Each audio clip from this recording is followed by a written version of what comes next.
Howdy, everyone. All right, so I am moving on to doing the vinyl on some of these control surfaces. I've got some more work to do on the engine. It's just a couple more hoses. I've got what do I have? I've got the crankcase vent. I've got an overboard bleed type of line for the fuel pump. And I think one other thing that I can't think of at the moment, but that's on hold because I don't have the hose or the fittings, things like that. The wheel pants, I've coated those with some epoxy, but I still need to sand those down. So I'll come back to those at a later time. But for now, I'm moving on to vinyl. So I've done a couple of pieces already, and it took a little bit of time to figure out what works best for me as far as technique and method of operation. And I think I've got it down to where I'm very comfortable now, and it works for me. So I am no expert. This is one of the elevators. So as of right now, the vertical stabilizer has been done. The half a rudder has been done because I ran out of black, so I only did half of it. And a finished elevator. So that's it. That's my experience with vinyl. A vertical stabilizer, half a rudder, and one elevator. So by the time I got to the elevator, I was very comfortable with the way that I like to do the vinyl. So I'm going to try to demonstrate that now with this elevator. So the very first thing is prep. It's no different than painting, right? Before you paint, you need to prep everything. So here's what I do.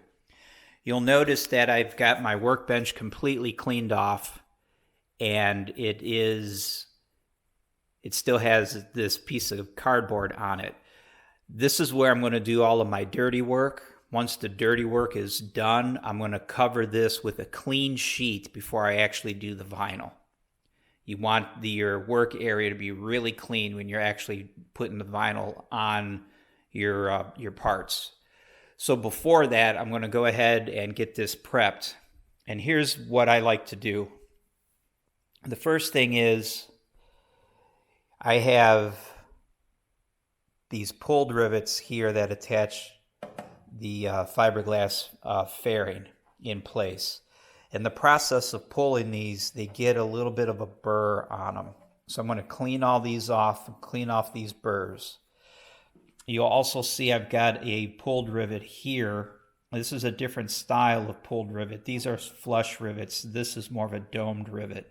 I'm going to knock that down flush. I also do a last check on rivets. If there are any rivets that feel like they might be high, not set entirely correct, I'm going to knock those down as well. Same thing on the other side. If I flip this over, or at least stand it up, again on this side I've got the pulled rivets here. And again, I'm just going to knock those burrs down. I'm going to check the rest of the rivets to see if there are any that are sticking up. I will knock those down. These large rivets here, these are quite large, domed head. I am not going to do anything with those. They'll stay just like they are. And I'll get to those later, but I'm not going to do anything with these. So I'm just making sure that the rivets are nice, everything is relatively smooth and flat, and then I'll move on to the cleaning. So I'm going to get out my Dremel. Where did I put it? I think I've just got him laying on the floor somewhere. Oh, he's under here. So I just use a Dremel with a grinding wheel, and this works pretty well. I'll go ahead and grind down the rivets that need it, and then I'll move on to the cleaning. So I'm going to do that now, and then I'll show you what everything looks like before I clean it up. All right, so here are the rivets. These are, again, the pulled rivets. And you can see that these have been ground pretty much flat, nice and flush.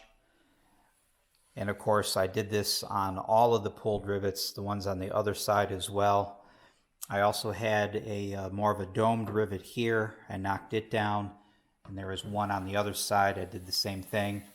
I also have knocked down the heads of these Phillips screws just a little bit to, again, just to get this nice and smooth. You'll note the finish around these rivets. That is just that's just how they turned out after the grinding process.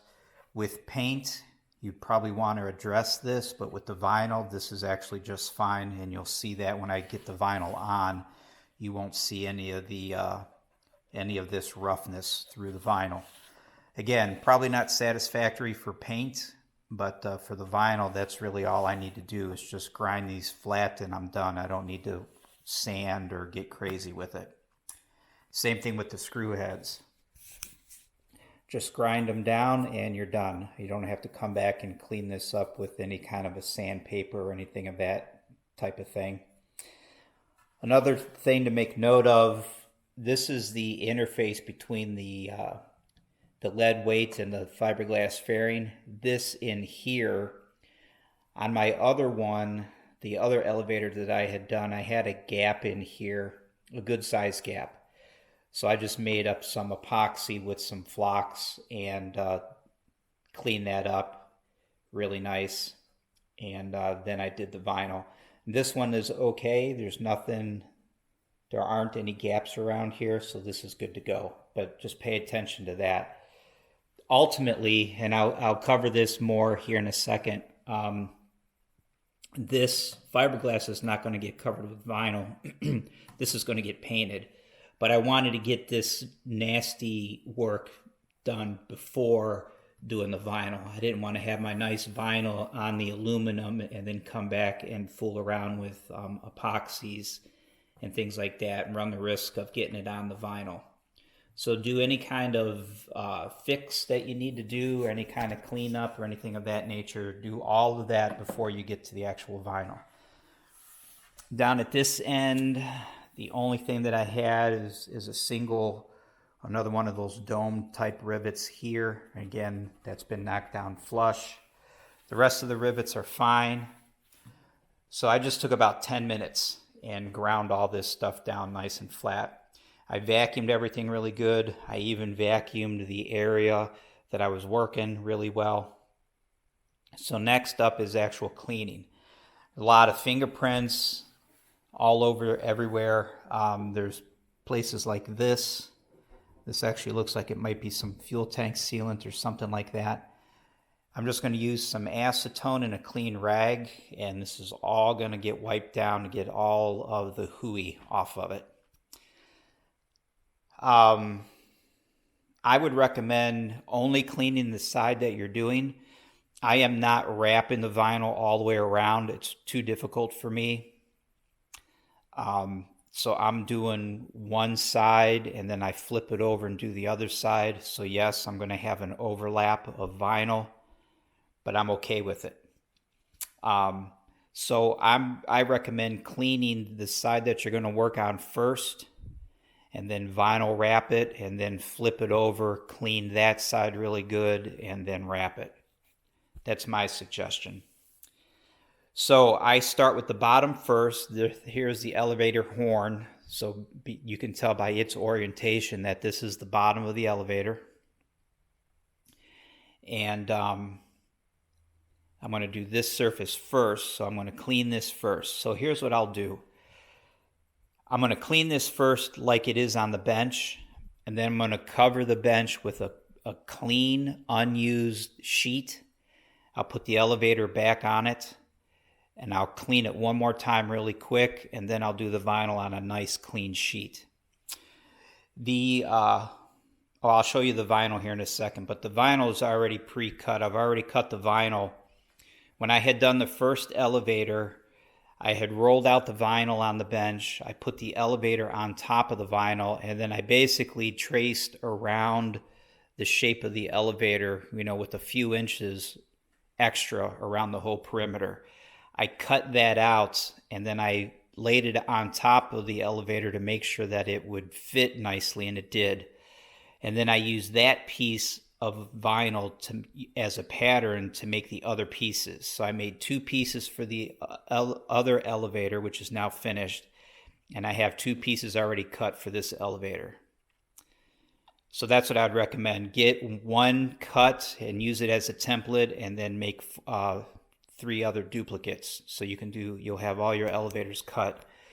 But be mindful that you have to orient the vinyl correctly when you cut out your pattern. Otherwise, you'll end up with 4 pieces that are exactly the same, and you won't be able to use them on the opposite side. So make sure you cut 1 out for this side, 1 out for the other side, another one for this side, another one for the other side. But you only need 1 template for that. So I'm going to clean up this bottom surface, and then I'm going to get out my other sheet, and I'm going to clean it again, and then I'm going to get the vinyl.